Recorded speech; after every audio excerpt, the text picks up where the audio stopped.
But how does jail compare to prison? In my personal opinion, if you got time to do, prison is the way to go. 1,000,000%. So much better. So much more to do. You can actually go outside and walk around and see the sunlight. Check out a guitar with your ID or whatever. So much better to do time in prison. Like if you have a year to do, trust me, I'd rather be in prison than jail. Jail's like a deck of cards and a TV and a bunch of angry men that don't know their fate yet. At least men in prison have somewhat become resigned. Y'all had cards? They had gone on a hunger strike the month before to get Kool-Aid at my jail. Ooh, damn. Yeah. It was I was so glad to get out of jail. I didn't shower or eat for like 2 days, 3 days, however long I was in there. I was like, we'll get out soon. We'll get out soon. And then another day would pass. Yep. For sure today, right?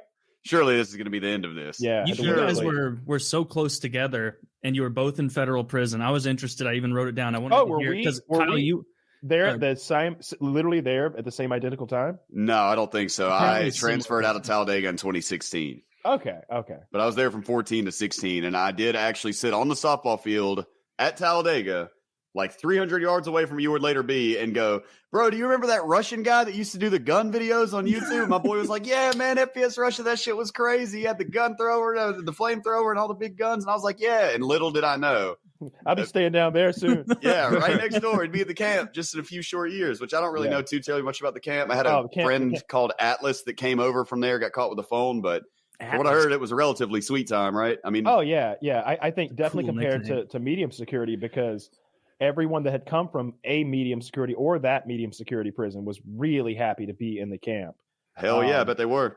And like a lot of them would tell nightmare stories of that place. And whenever somebody would get caught, they would be like, I hope they just put him in the hole. They don't transfer him to medium. And I remember one day they were picking us out to go serve lunch up there because they were in lockdown. They were like, they're locked down in their cells. And so their lunch is going to be passed through on a tray. And it's not going to be a regular lunch. It'll be like a peanut butter and jelly sandwich. Of course, yeah. And so they're picking out like 5 or 10 of us to go up there and make peanut butter and jelly sandwiches and put them through doors. And I'm like, I don't want to fucking go. And she's like, well, you don't have a choice. And I'm thinking like, I think I do probably, but I don't really want to argue this. Let me just point out that I'm not medically cleared to make peanut butter and jelly sandwiches, and that'll be that. Because that was the case. I always dodged that medical clearance, as like no matter what. TB test or something? Why did you lie about having AIDS? No, I took the TB test immediately. That was like the first or second thing they did. Yeah, they stick that in my arm like that. Yeah, they X-rayed me, and then they immediately like gave me the TB thing. That was the first. I had forgotten all about that. But no, it was just medical clearance, like basic physical, to make sure that you weren't going to drop break dead, your spine or something. Yeah, passing out the trays. Yeah, and so I was like, you guys would be liable if you send me up there to make sandwiches, and I keel over, and she's like, I guess so. I was so glad I didn't want to go up there. It sounded scary. So you like medium more than low. Kyle wasn't in low. Kyle was in minimum, right? Right, camp. Yeah. Camp. So why is medium better than low?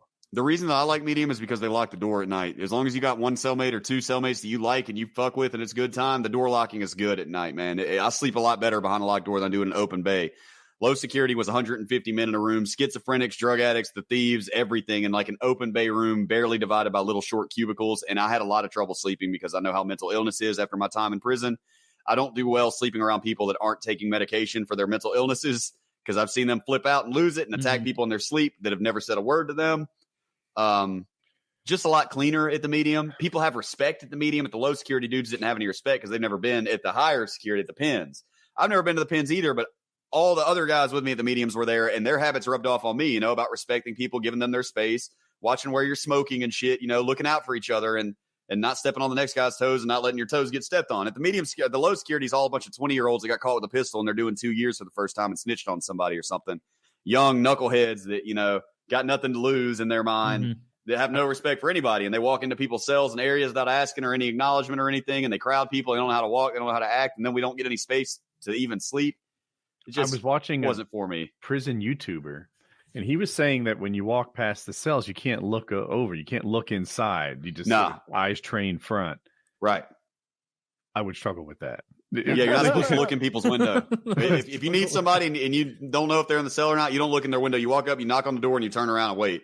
If they open the door, they open. If they don't, they don't. If they're in there, I don't know. But yeah, you're not supposed to be window. You're not supposed to be peeping Tom. You don't know what you might see. I'm picturing it as all bars, like kind of cages. Not these are cinder block rooms with a door and a window. Right. The door has a small window in it. About y'all had doors. Foot rectangle. yeah. The medium. It's big old thick doors. Steel doors about this thick with the big old rolling padlock. Oh, I've seen them. They're scary as fuck. We had that bay situation with all the cubicles or whatever, with no roof and just no door, and anybody could walk in there and stab you at night. But nobody's doing that over there anyway. I didn't see any crazies. There was nobody in my. There's 80 or 100 of us in that one in each dorm, and there weren't any crazies that I saw. The mentally ill trend towards violent crime. So that might be why there were so many more at the mediums. A lot of the people that I was in there with had come down for good behavior and earned their way down there. So they were doing the last 5 to 7 years of a much longer stint. And they were glad to be there. Yeah, everybody was older and pretty relaxed for the most part. There was a couple of young guys, and immediately one of them got taken to the shoe, and I never saw him again. Yeah, the young guys are the ones that get on my nerves. I went in when I was 19, so I was one of those guys once. I was trying. You mentioned looking into the cells, I didn't want to see anything because you might see somebody doing some criminal shit or some violent shit or some stuff that you're just not supposed to know about, or maybe just might see some embarrassing shit that you're not supposed to know about. Unsee either way. When I said it, I would struggle. It was really about the cage situation where it catches your eye and you have to willingly not see what you kind of saw. Yeah, I think I could not look through doors with windows. Yeah, it's a little different. It's harder in jail when you're in a big open area, but in prison you actually have to be looking for it. There were plenty of times where I was walking past the cell and you can hear dudes thumping against the wall, fighting in there and stuff. Just keep on walking. That is not my business. Especially because if somebody ends up snitching on them, they're going to be wondering who walked past, who looked in there. That's what I was going to say. Spider-Man looked in. Yeah, Spider-Man's getting stabbed up or something. That's exactly what I was going to say. That's the biggest fear for me. That you'll look in there and you'll see something, and then someone will snitch on them, and they'll remember back to you looking in and seeing, and it's you. It's got to be you. 100%. I get up to take a piss at 3 a.m. and they're in there smoking spice, and I'm like, fuck, I don't want to see you smoking spice, dude. Right. Maybe if I avert my eyes enough, I won't know what color you are. But then when you get back to bed, 30 seconds later, the COs walk in and, hey, nah, Kyle just went in there to go pee. I just saw him. He went to the bathroom when he came out. The pigs went in there. Oh, shit. Yeah, it would be no Logic and reason don't work well on inmates. I can tell you that. Why would you even snitch? Do you get your sentence reduced? What's the motivation? No. You just hurt people. Sometimes people don't like people smoking in the bathroom because they got to smell it. Just grumpy old people want to ruin somebody else's time, and they'll go snitch or something like that. They have to be really covert about it. I can say that. Even at a low security, they'll get the shit kicked out of them for snitching. There was a dude at the low security that was actually getting paid to snitch, and they fucked up because the lieutenant went and pretended to shake down the guy's cell and left a large quantity of stamps in his locker. And everybody saw him out in front of God, and everybody put $100 worth of stamps in this dude's locker. As soon as that guy got back to his bed, he got his jaw kicked off just about and got sent to another prison. Damn. So having eyes is pretty dangerous. Didn't even get to spend his stamps. Nope. I'm pretty sure that they just took his stamps. Are those inmates got them anyway. Transferable to dental credits? He's going to need them. I love that. We took his stamps too. Yeah. Hey, and we took his stamps. You can get this bitch out of here. They roll them out. It's such an awful place. Prison is awful. I know it is. The idea is it's for awful people. But there aren't that many awful people, truly awful. I met more good ass normal dudes in there than I met criminals, like stereotypical criminals. Everybody in there was so nice. You would never know that they had done anything wrong. It'll change your perspective. Yeah, everybody in there was so nice and just normal and just wanting. And most of them had big plans for the future about businesses and family and relationships and stuff, and they just wanted to get out. Yep, they just need their chance. A lot of them, they just need another chance.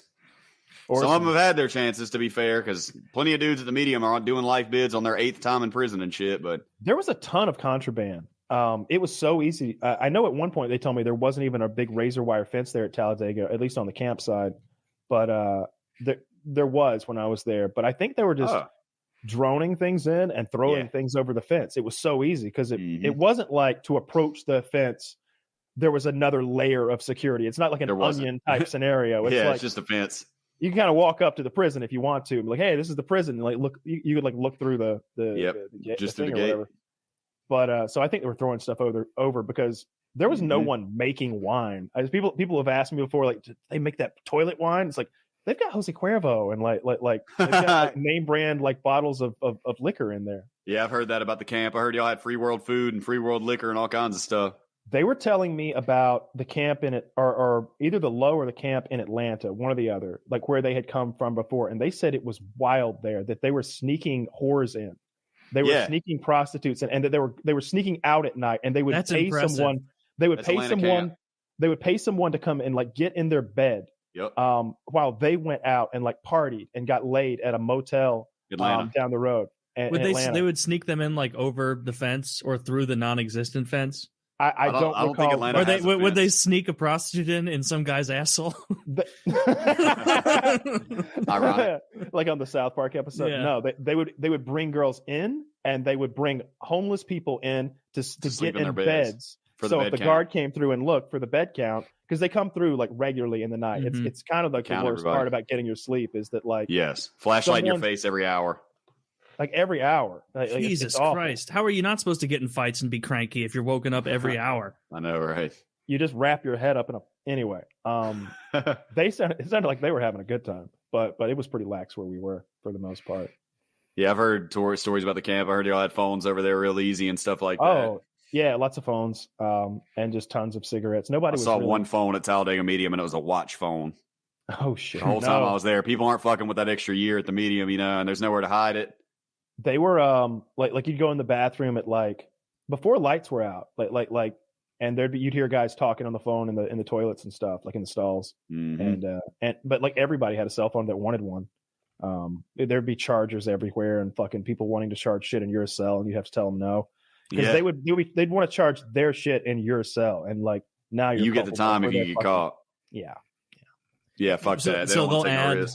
They'll add how much time where you were, Kyle? The rule of thumb that I've been told is a year for a phone.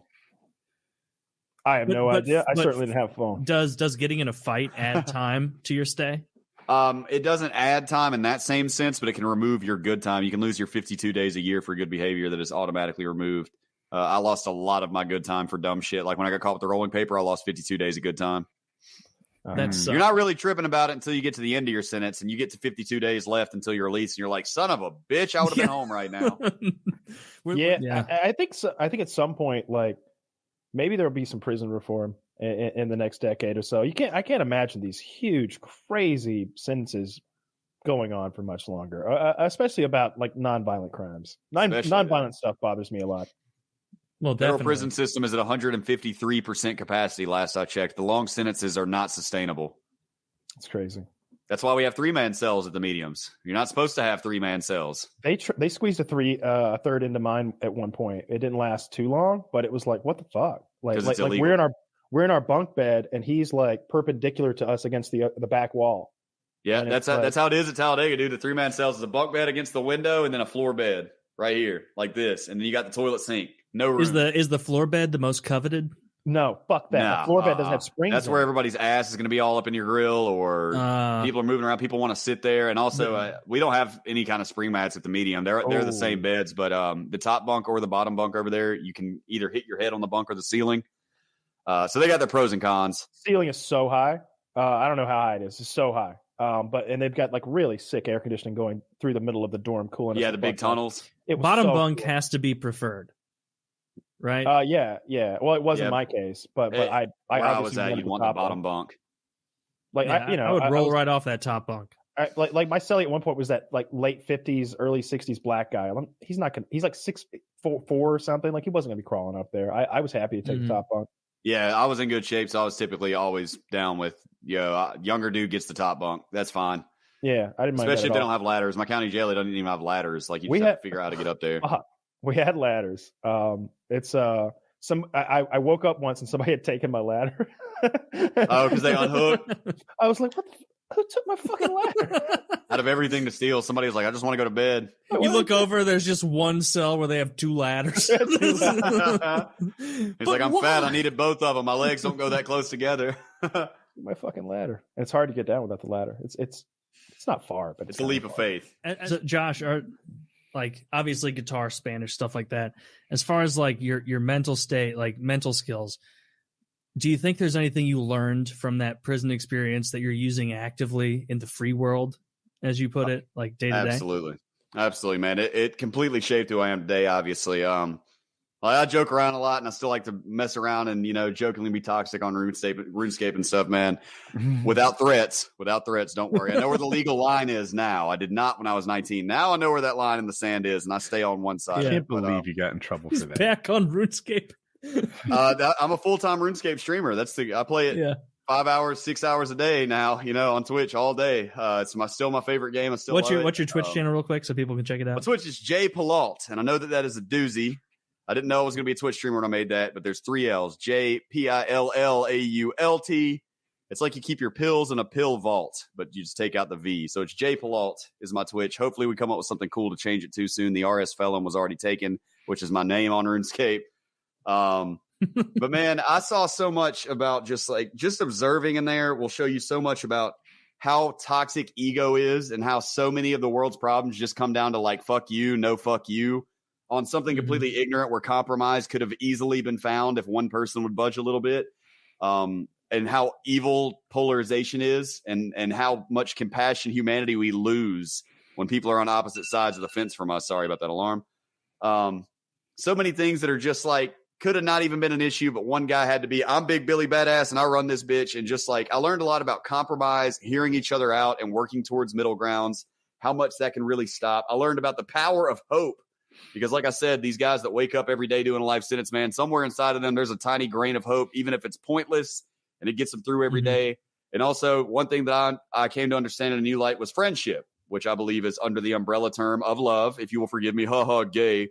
But like the powerful force of love and having friends that you really care about, that you have a good sense of humor with, to vibe with, and you can spend time with, can get you through like anything, dude. Like sharing that burden with somebody that you trust and care about, even if you're not talking about it, man, but just sitting there next to that dude every day, knowing he's your homie and that you got this dude to laugh with at the end of the day. I learned a lot about, the resiliency of humans, man, and the malleability and the things that we can overcome.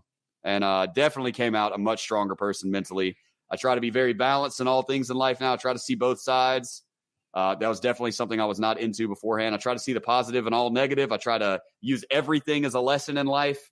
No matter how small it might seem, you might accidentally drop your keys on the way to the door. And you have a small lesson there in mindfulness, just tiny things like that, that really got me through day to day.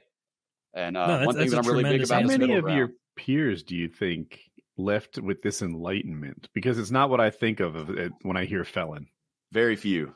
Yeah. Very few. There's that 91% at the lowest end percent of men in America either have been in prison before or that are in prison now, either have been before or will be back or have been twice. I'm in that percentage. The system is set up to make you fucking fail.